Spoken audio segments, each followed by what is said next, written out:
Thank you, Senator. Mr. Secretary, nice to see you again. Thank you for being here. Let's keep talking about this disinformation board if we could. The fact sheet from DHS on the disinformation board that you recently released defined disinformation this way: false information spread with the intent to deceive or mislead. You agree with that, I assume? That's your definition? Yes, I believe that's the definition. On the fact sheet? Broadly held. And you think it's important that the U.S. government combat this disinformation, right? I mean, you've testified to that. Senator, what I testified to is when disinformation threatens national security, threat to the security of our homeland, then we are engaged. Okay, all right.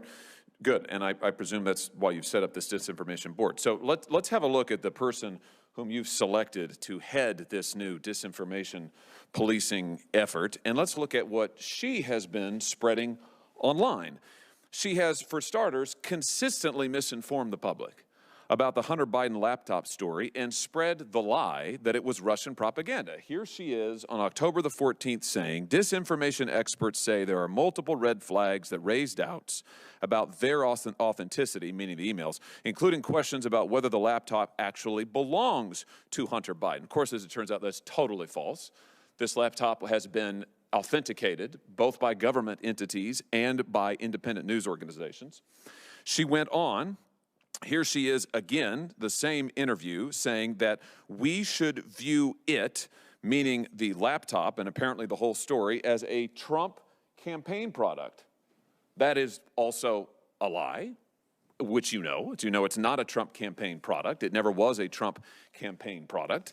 But she didn't stop there. Here she is on October the 22nd in 2020, this time taking to social media, saying that Biden notes 50 former NatSec officials and 5 former CIA heads that believe the laptop is a Russian influence op. Laundering here, using former government officials to launder the lie that this was in fact a Russian influence op, which of course is not true at all. Here she is also on October the 22nd, still on social media, this time saying the emails don't need to be altered to be part of an influence campaign. Of course, they weren't altered. Voters deserve that context, not a fairy tale about a laptop repair shop. Of course, we know the only person in all of this telling a fairy tale is Ms. Jankowicz on social media repeatedly for days and days on end. How about a different set of examples? She has consistently spread false and misleading claims about the Steele dossier, which we now know was actually itself a piece of Russian propaganda. Here she is on December the 8th, 2017, responding, by the way, to United States Senator. She's responding to Lindsey Graham. She says to him, your party funded the dossier first. The FBI was investigating Trump since the summer but didn't make it public. The American public deserve to know. This is false. The people who funded the dossier were the Clinton campaign, which we now know. This has been verified. This is outright falsehoods. But she didn't stop there. Here she is on August the 7th, 2020, promoting Christopher Steele, the stooge who helped launder Russian propaganda, including lying to the FBI about it. Here she is lauding him as a trustworthy and legitimate source. Classic disinformation. She says she listened to this last night. Chris Steele, yes, that Chris Steele, providing great historical context about the evolution of disinformation. At every turn, Mr. Secretary, she has used social media and the public to launder propaganda herself. She's also advocated for law enforcement to be involved in policing speech online. Here she is in an NPR interview this year, just a few weeks ago, April 16th, 2022. This is Ms. Jankowicz, and I quote, "I shudder to think about if free speech absolutists were taking over more platforms. We need platforms to do more, and we frankly need law enforcement and our legislatures to do more as well." And then she goes on to praise legislation in other countries that involves policing speech. Or here she is on February 17th of 2021, saying that the free speech versus censorship dichotomy is false, and calling herself in a TikTok video the Mary Poppins of disinformation, where she sings that members of Congress shouldn't be permitted to spread misinformation on the floor, and otherwise taking to task those who propagate views she disagrees with. Here's my question to you. If your intent was to combat misinformation, online or in the government, why on God's green earth would you nominate someone who is a human geyser of misinformation?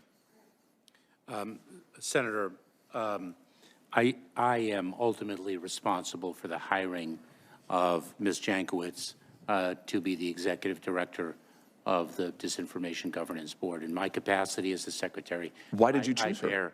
I bear responsibility for that. I understand that she is an expert in disinformation. Yes, indeed, spreading it. And she will have an obligation to execute her responsibilities in a nonpartisan way. Were you aware of these? Were you aware of this information when you chose her? Everything I've just shown you? I was not. How could you not be? Did you do any research on her? Senator, I will not discuss the internal workings of the hiring process. You won't? Of the Department of Homeland Security. Well, let me ask you about this. I'm sure there are documents pertaining to this board, minutes of meetings, communications about who would serve on the board. Will you release those to this committee? Senator, there are not yet this governance board. Wait a minute. There are no minutes of meetings about this board? It is not yet. You've not created any records? It has not yet begun its work. You've hired her. You surely had deliberations about hiring her. The board has not yet met. You had deliberations about hiring her, though, correct? I did not, Senator. You just said that you are solely responsible for hiring her. In my capacity as the secretary, I bear responsibility. You're telling me that there are no documents associated with this board? That I don't know. You asked for meeting minutes of meetings, documents pertaining to the board, any records of communications about who would serve on the board. Will you turn those over to this committee? Any document pertaining to this board, will you turn it over to this committee? Senator, we owe you documents with respect to the work of this board that already are in existence. So you'll turn them all over. You will turn those documents over to this committee. Unless there is a legal basis for us not to do so, Senator, I will follow up with my colleagues on that. Wait a minute. You started to say yes, but then you just turned. Is that a yes or is that's a maybe? I'll get back to you later. Senator, I owe openness and transparency with this committee, and we will produce the documents that you have requested unless there's a legal prohibition from us doing so. Unless there's Thank you. Thank you. If I could just conclude, Mr. Chairman, here's the last thing I'll say on this, Mr. Secretary. We have 2 million unauthorized migrants who crossed the border last year during the calendar year. We have 245,390 illegal crossings just this year in the Rio Grande Valley. And your priority is setting up a board and hiring someone who has gone to TikTok to talk about stopping speech she doesn't like, who has mocked voters, supporters of the last president. That has been your priority. To say that your priorities are misplaced, I think, is a dramatic understatement. And the time has come, I think, Mr. Secretary, for you to resign. Thank you, Mr. Chairman. Thank you, Senator. I'm going to ask everybody to try to keep to the 7 minutes here. We've got 10-minute votes now, so we're going back and forth quite rapidly. And then on the second round, we're going to go to 5 minutes just because of the time crunch we have here with what's going on with votes. But on the first round, everyone will get 7 minutes. Senator Romney, you are recognized for your questions.